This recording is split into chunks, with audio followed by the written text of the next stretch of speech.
asking me and messaging me on all my platforms about heating of your chicken coop in the winter. So, two schools of thought. I want to baby my chickens and keep them warm because I'm worried about them. Second school of thought, I'm not going to heat them because they have to be ready for the winter. I'm kind of in between.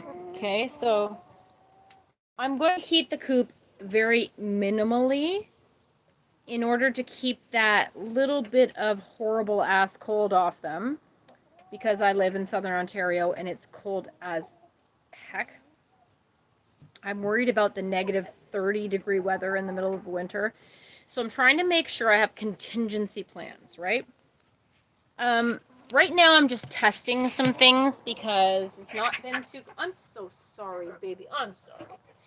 It's not been too cold. I'm putting you down because I have to continue working. I only have maybe an hour of daylight left. I'm cleaning the run. Tomorrow is going to be precipitation and cold weather, freezing weather, in fact, the next night. So I don't know if we're going to have any more days that are above zero at this point. So today I've got to make hay while the sun shines.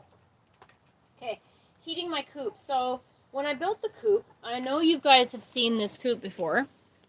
So I'm going to show you, basically this is, I'm inside the run showing you into the coop. Okay, so here's my coop. I made sure that this coop is about 1.5 feet above my ground, number one. So I have about 2 feet of high performance bond underneath a slab of concrete slabs all above. Then inside the coop, we did it with smart board on the outside and the inside. I have insulated with foam board, a very thick foam board that is high efficiency throughout the walls and on the ceiling. Okay, so the ceiling hasn't been done with the smart board simply because we have a lot going on there. We've got some cords and we've got the vent and stuff. We haven't got to it, but now I see that these birds, I mean, chickens aren't some of them are very smart, some of them are not so smart. They think that this styrofoam is some delicacy and they want to eat the styrofoam. So we actually covered the sides there where the shelves are because that was supposed to be used for storage. And instead of storage, they're up there laying eggs and they're brooding. So we covered the sides. That was all covered. All these boards there were covered because they were eating the styrofoam. Now I see that I have some birds. I had picked up a few birds that were a little more mature. And they have been free ranging and they've been like farm chickens. And so they want to roost. And when they roost on my rafters. And when they do that, they think that they can eat the styrofoam on the ceiling. So we've got to take care of that too now. Oh my goodness. Hold on. Yes, it's 1 o'clock because I'm cleaning the coop. I'm cleaning the poop. So sometimes you need a little morale and sometimes that's liquid morale. So that's what I'm doing today. Cleaning this coop before the freezing weather, because if this bedding that I'm going to show you quickly, this bedding, the straw and the pine and all the things and the pet poop and the food freezes, then I'm stuck with that. I'm stuck with that frozen. I mean, if it freezes, we're in with this freezing weather till heck, March or April. It's not getting real warm out here until May. So yeah, I don't know how I'm going to handle this not indoor, but inside run thing. A lot of people free range their birds. I can't free range. We're in the city. Not only that, we have a lot of predators, surprisingly, in the city. We've got skunks and opossums and squirrels and rats and mice and heck, we've got peregrine falcons that nest here. We've got hawks, bigger hawks than I've ever seen, just a couple streets over. So yeah, I can't free range these birds. It's not happening. So they're in an enclosed coop and run. And I'm dealing with the bedding situation. I don't know how this is going to work over the winter. So I'm just trying to work this out in my brain. But right now I've got to clean it up and make sure it's up off the ground before it freezes and I can't get it up. Okay, so as for heating, you've got to make sure that these birds have water all the time. whether it's cold water or not, it's got to be water. It can't freeze. So we might be dealing with freezing temperatures, not just in the run, but in the coop some nights. So that being said, I've purchased myself a heater. It's all enclosed, thank goodness. And it only turns on when it gets freezing weather. So once it turns freezing, that thing turns on and it keeps my double walled fountain waterer, which is one of these galvanized things here. Boy, they've got stuff. Man, I don't know how they do this. It's hanging and they get poop in it. How does that even happen? Anyway, it keeps this from freezing. Not only that, I have another contingency plan. You always have to make sure you have two plans. I have an extra waterer. So if the water freezes, I'm making sure that I have another waterer. I can bring this one and exchange it with a fresh waterer with warmer water that is not frozen. They've always got to have access to water. So yes, this coop is insulated. I know a lot of people, even here in Canada and colder weather like this, they put their birds in a shed situation with no insulation. So I think my birds are already ahead of the game with a little bit of insulation. So as for heating, like, you could heat this whole coop. Problem is, you don't want to spoil your birds. If you spoil your birds, they are not acclimatized to that freezing cold ass weather that you have to open them up to every morning. So it could be such a shock that they're warm inside this coop if you keep them nice and toasty. They go outside and they could have a serious issue, and they could literally die from not being acclimatized to that cold weather. So you have to actually keep it cold. You have to keep it close to the weather outside, but safe enough that they're not going to have a serious problem. I have some birds that have very funky combs and wattles. That's an issue in the cold. You have to make sure that they're protected. So what I've been reading up on, again, this is my first year keeping chickens, and it's their first year ever being winter chickens. So I have some with very funky headdress. Some really interesting wattles and combs, long combs like crazy. I have some fancy chickens. So what I need to do is make sure in the morning before I let them out of this coop in the freezing weather to put Vaseline on their comb and on their wattles. Thank goodness they're not free ranging. And again, not all chickens are smart, and they might not come back when they feel the need that they're cold. But at least mine are right here attached to this run, and hopefully they're smart enough to come in here if they're freezing, right? But I am going to keep their wattles and their combs Vaseline. That's what I've heard is the best way to do things. So their water needs to be warm. I've kept an insulated coop, so at least they have no wind in here. They do have ventilation. They have a solar vent, so as soon as that sun hits in the morning. I missed your comment. Please comment again. I can't see it while I'm live streaming. Comment back at me. So this vent rolls as soon as the sunlight hits it, and that's going to keep ventilation. That's an important thing. I have a huge window here. If I ever need to ventilate this thing, I could open that window quickly, get some good fresh air in.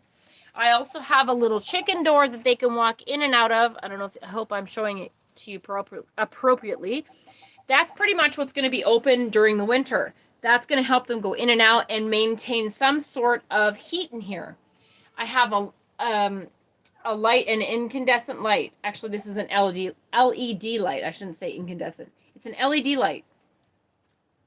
The hope of this is to keep them laying throughout the winter. They need a certain amount of light during a day to spark their hormones to let them lay eggs, and that's the whole point for me.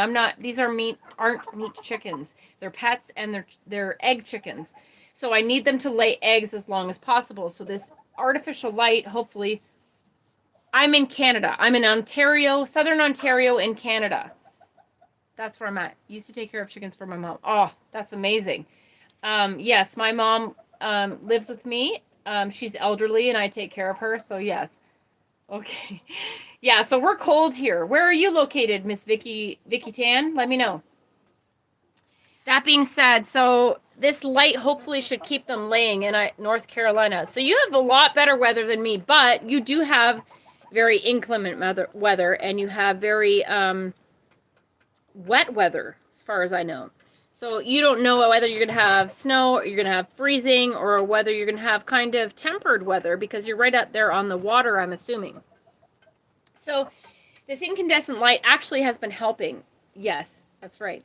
So this incandescent light, sorry, the LED light is casting a lot of quote unquote daylight to them, making them think they're in daylight and they're laying almost as much as they have been during the summer. So that's great. It's working. So the water is an issue. Laying eggs is an issue. Keeping them warm is an issue, but not spoiling them. You don't want to spoil them because if they go out in that cold, they're going to be so shocked that they could literally die if they're not acclimatized properly. So this is like a sweet science, so to speak. You want to keep them just warm enough to keep them happy and healthy, but just cold enough that they're going to be okay going outside because this thing needs to be aired out every day. Awesome. Very informative. Thank you, Robert. I appreciate that. I'm trying to make sure that you guys know how to keep chickens because self-sufficiency, self-reliance, self-sustenance, whatever you want to call it, is so important right now, especially in this crazy world we're living in. I don't want to say why. I don't want to say the C word because I get, they actually are monitoring to make sure that I'm not saying those things. They'll cut me off.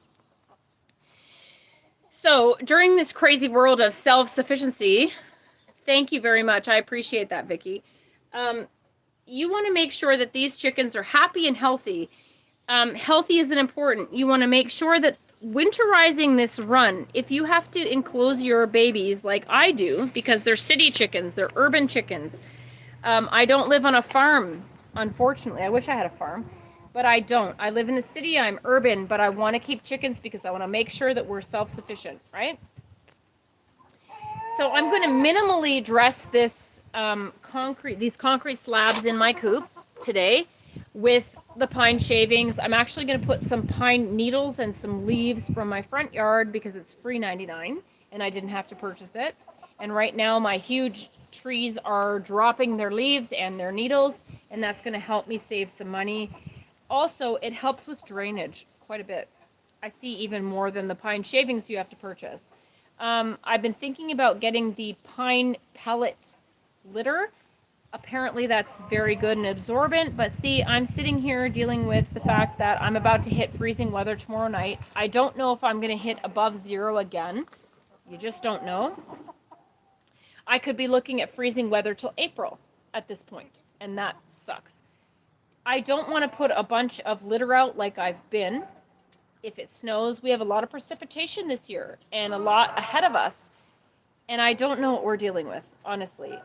So I don't want to accumulate a lot of bedding that's wet, that's just going to sit here freezing to the point where I can't even open this door. And that was my problem today. I couldn't even open this door because the girls kick up all the bedding.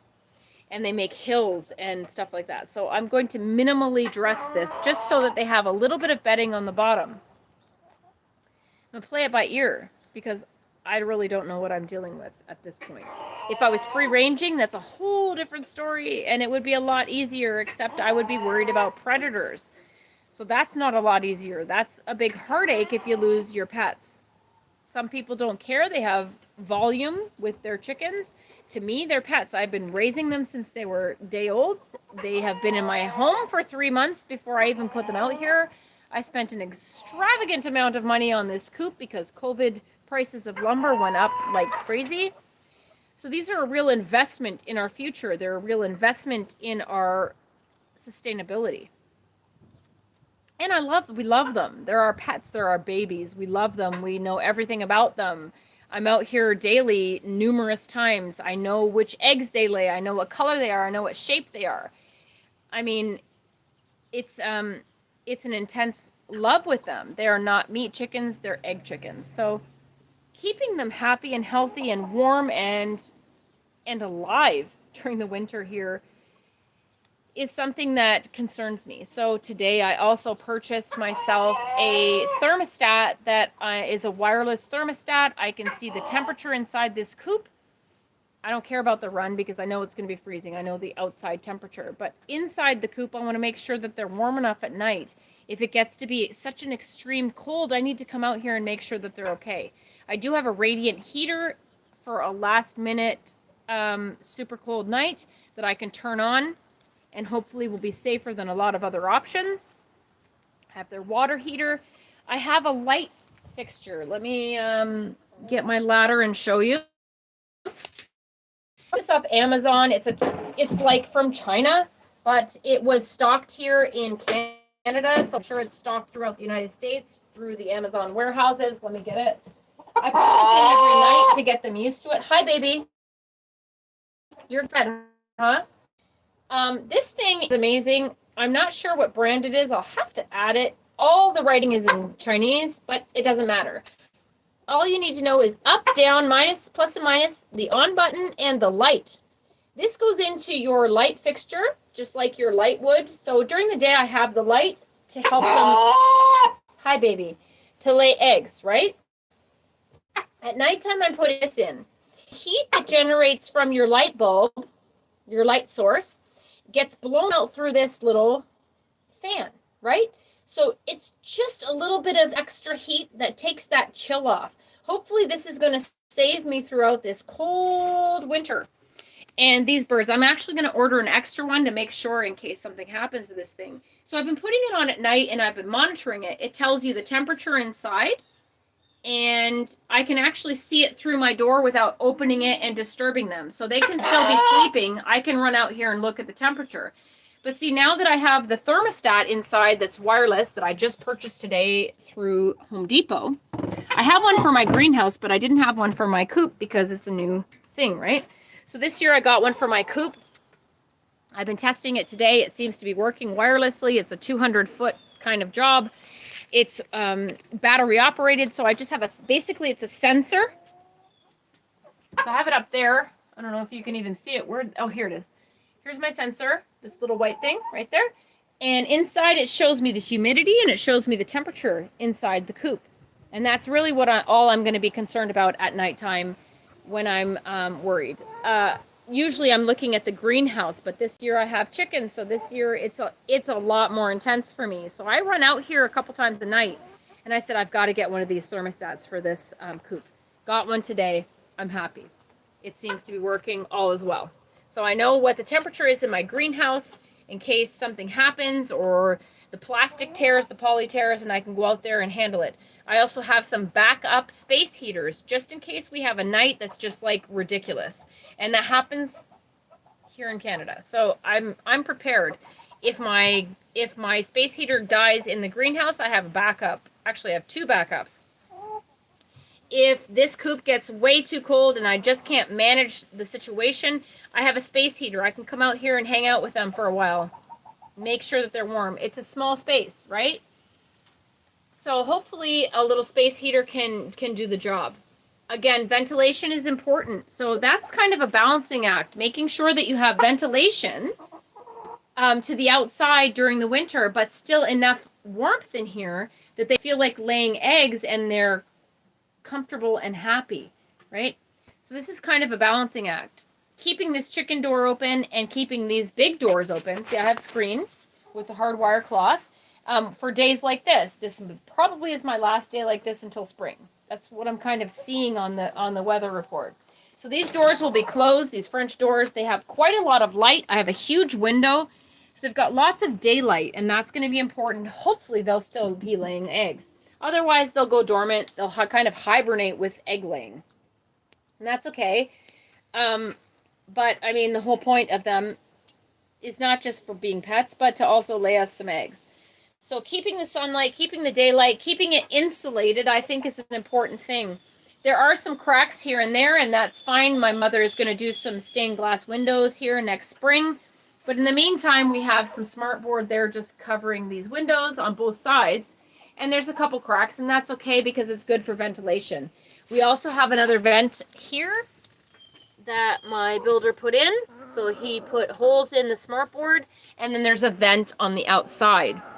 So there's quite a bit of ventilation. I can also open the doors if I have to, plus I have to feed them. So filling their feeders, I have to open the doors, and that gives them a lot of fresh air during the day.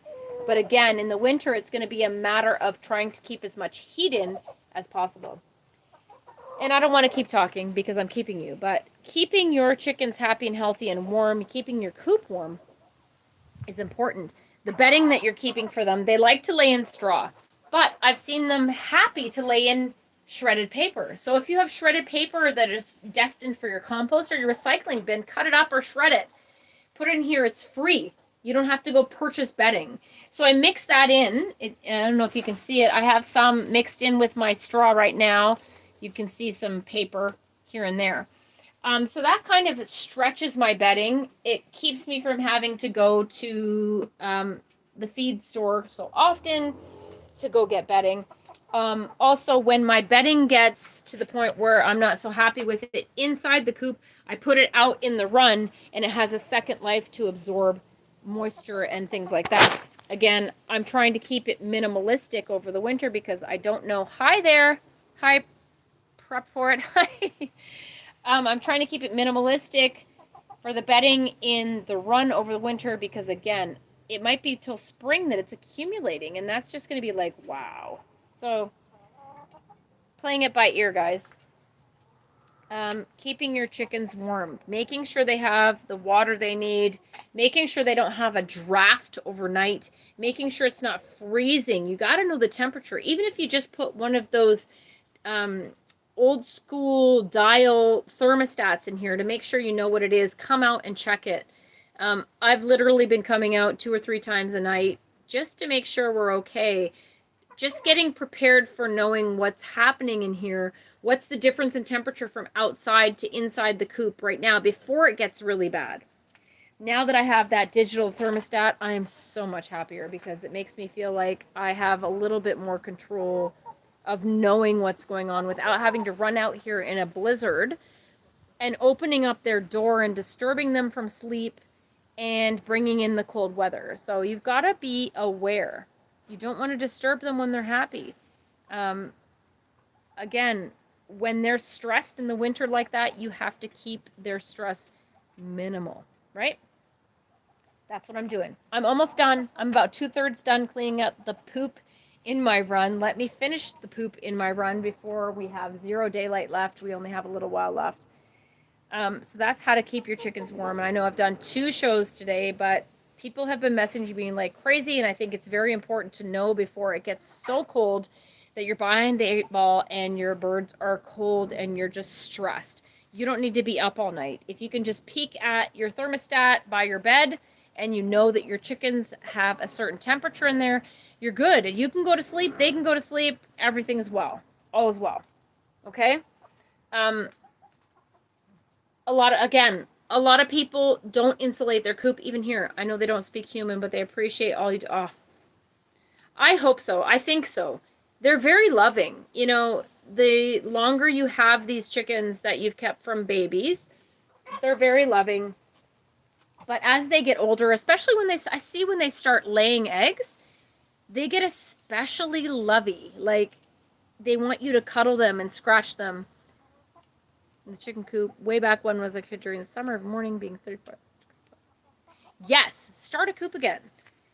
Self-sufficiency is so important, and I keep telling people, like, there's only so many beans you can grow on your property in a summer to sustain you with the protein that you need. If you have chickens, you have eggs, and that's going to get you through. If the shit hits the fan and you're screwed and there is a food shortage or you're unable to get to the store or they cut you off because maybe you're unvaccinated, which is happening here in Canada and probably going to be happening in the States, you need to make sure you have access to protein. You need to make sure, or you're going to be sick. Your whole family will be sick if they don't have access to the food that they need, the nutrients that they need. Start a chicken coop. Not only are they great for the food situation, you also have a backup plan for meat. Not that I would ever want to eat my birds. Let me just reiterate that. They are my babies. I love them. I would have to be in some serious, serious problems. It would have to be the end of the world kind of situation for me to want to slaughter my birds. But I have eggs, and I have eggs every day, and it would be enough to sustain us, right? And not only that, they are just the most sweetest. They de-stress my day. They are one of the only things that de-stress me in this crazy, crazy world right now. They are the sweetest, most loving, most interesting and fun creatures that I think I've ever kept.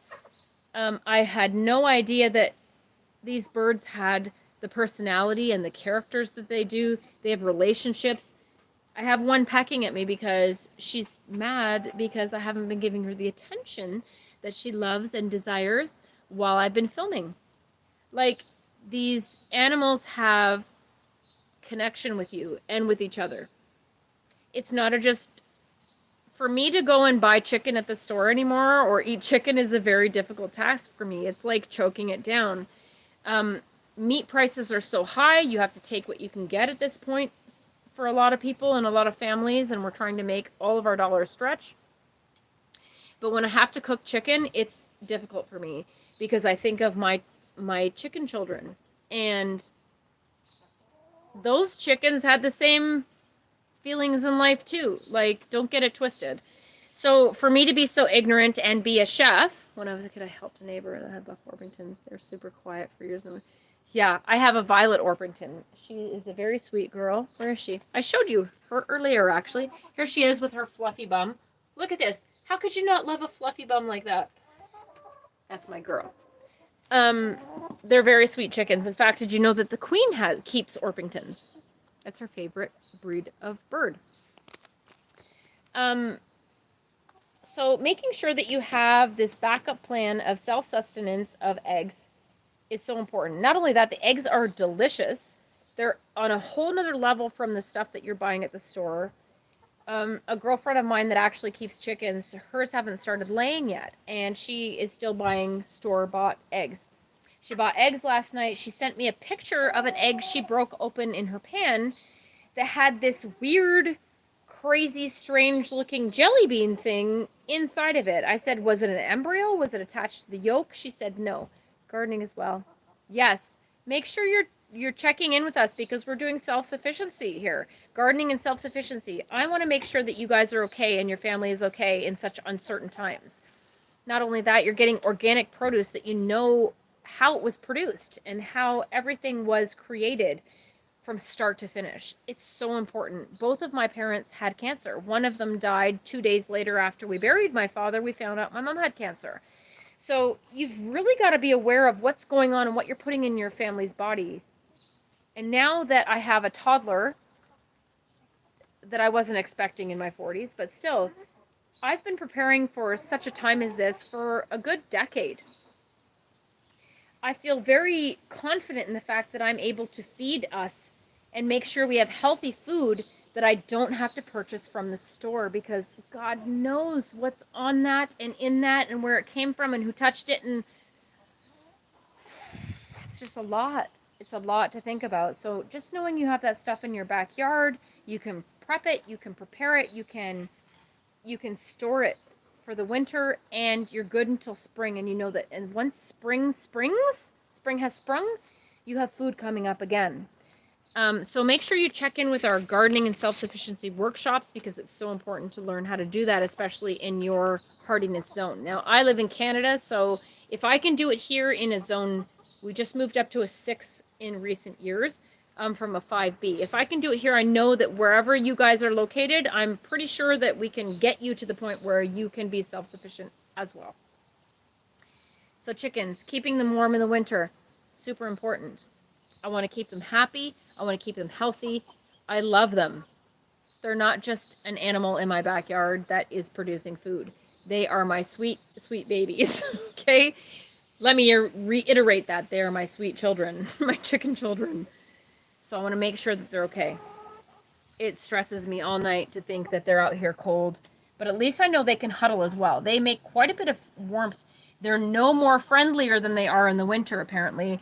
They make friends in the winter to make sure that they can cuddle and they can stay warm, and that's so important. Yeah. So feeding them things as well that are high, for good high metabolism. I have increased their whole seeds and whole grains presently to make sure that they're eating a lot more things like that instead of just their feed. Supplementing them with these whole corn, whole grains, seeds, and things like that increases their heat, because longer and more energy for them to digest these whole grains. And that, in essence, keeps them warmer as well. So changing their diet a bit in the winter is also essential. So as you up there, you see a whole bunch of feed that I've been keeping that are whole grains and whole seeds, to keep them healthy. In the fall, they are more prone to worms. They're more prone to respiratory infections, to mites and lice. So you want to stay on top of that as well.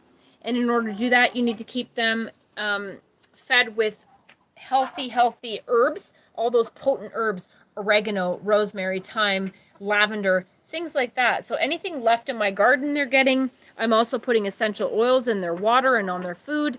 Vetrex, if you can find that on Amazon in the States or Canada, that's important for respiratory infections, which has kind of affected a couple of my girls in recent weeks, and we handled that quickly. Yep. It's crazy, right? You don't know what is going on with the health of what you're eating, and that's just bananas. Growing your own food is just gives you that peace of mind of knowing there's no additives, there's no preservatives, there's no pesticides, there are no herbicides. I don't have things that are causing me cancer. That is a huge thing, especially in our area here in Southern Ontario. We have all of Hamilton, all this whole area is very prone to cancer. Both of my parents had cancer. So the likelihood of me getting cancer is pretty damn high. I don't need that. Not only do I not need that, my toddler doesn't need that. I'm an older mom. So for a young child or a teenager to deal with thank you so much, Jessie. I appreciate that. For a young child or a teenager, which I have to really think about, dealing with a parent with cancer that they're potentially losing and potentially another parent of the same age or older, that's tough, man. What do they do? What do? I had to change my whole entire thinking. And I'm a chef, and thank goodness I am, because I think of things in a lot of different ways than a lot of other people. I would prefer farm to table, and I don't have farm to table. I have my backyard to table. So there's no fresher food than what I'm getting. Eggs right from my backyard in the morning. They go in my pan within a minute. It's a very tough situation. You're not kidding. You're not kidding, man. It's, dealing with that in my late 20s was hard enough, but to have a teenager potentially dealing with that could be just like catastrophic for them to deal with. I have to think of that. It's not just me anymore. It's not just me dealing with taking care of my mom. Yes, such a difference. Is there a difference in the breeds of chicken? Well, the size of the eggs, there's a difference. Quite a bit. If you have a Banty chicken, which is a small little chicken, and I'll show you my sweeties. I have fancy chickens, so I wanted chickens that weren't just great layers. I have a core of good layers, but I also got myself some fancy little cute. She's all wet and muddy, but she's all fluffy. She looks like a little Pomeranian when she's dry and clean. She's a silky. Where's my other silky? Might not be happy with me picking her up. Let me see. She's a newbie, so she's hiding on me.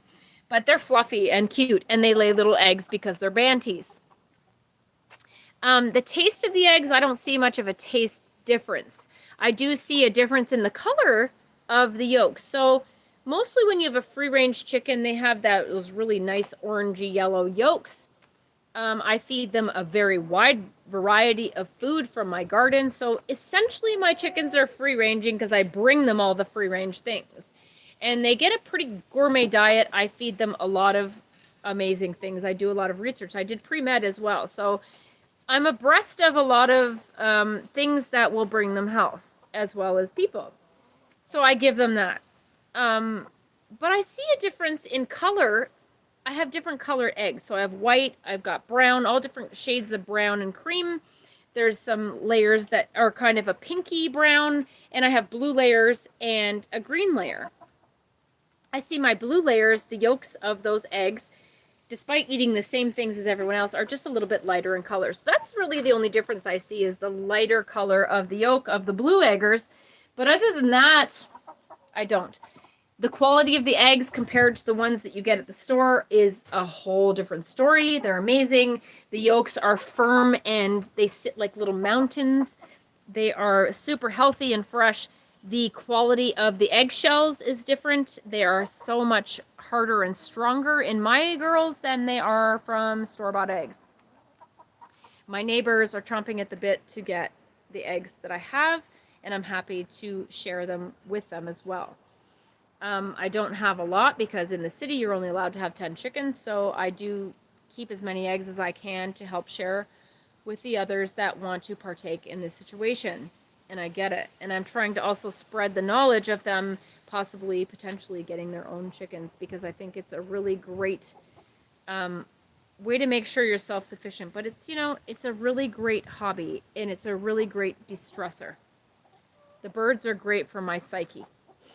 They're good for my mental health as well as my physical health. They're beautiful. They're gorgeous animals.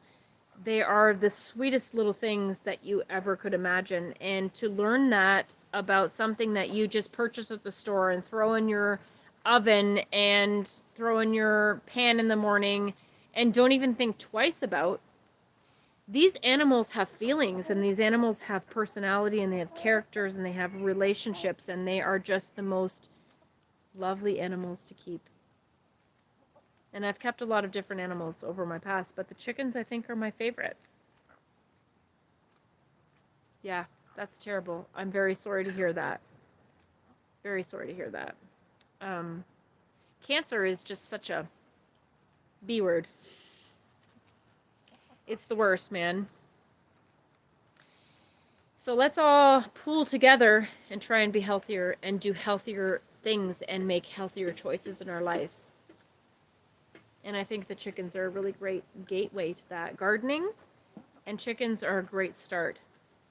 We have to get back to basics. We have to get back to the past. We have to start relearning what our ancestors learned that we have lost, because they were leaps and bounds ahead of us than we are right now in our technological age.